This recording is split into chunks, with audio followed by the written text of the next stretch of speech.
Bonjour.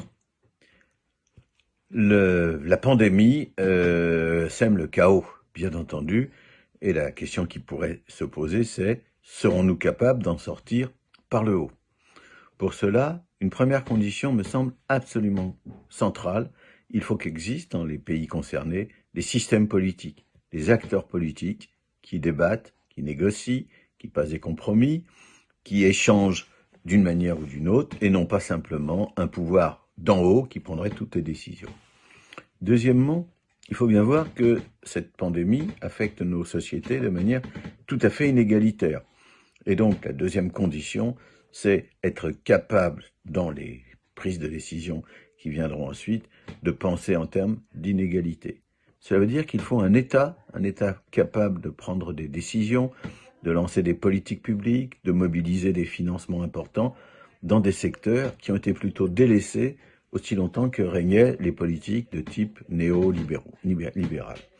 Et donc je pense que nous devons faire pression auprès de nos pouvoirs pour qu'ils s'éloignent bien plus qu'avant du néolibéralisme, pour qu'ils aient le souci de l'État, le souci des politiques publiques dans des domaines comme la santé, comme l'éducation.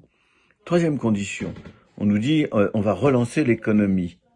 Mais quelle économie va-t-on relancer? Est-ce que ce sera la même ou est-ce que ce sera une nouvelle économie? Je pense qu'il a quelque chose de la plus haute importance. Nous avons besoin, non pas de relancer toute l'économie telle qu'elle était, mais de réfléchir aux secteurs qu'il faut encourager, développer, réduire, supprimer, bref, avoir une vision du modèle économique et du contenu de cette économie que nous souhaitons pour demain. Cela implique en particulier, pour de nombreux pays, de situer la place des activités intérieures à ce pays par rapport à l'extérieur. Le cas français est très intéressant.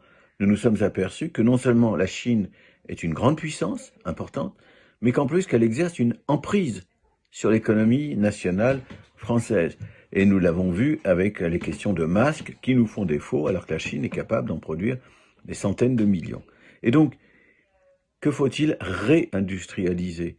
Comment le faire? Qu'est-ce qu'on pourrait supprimer ou réduire? Et pourquoi faire des activités économiques? Il y a vraiment des enjeux gigantesques.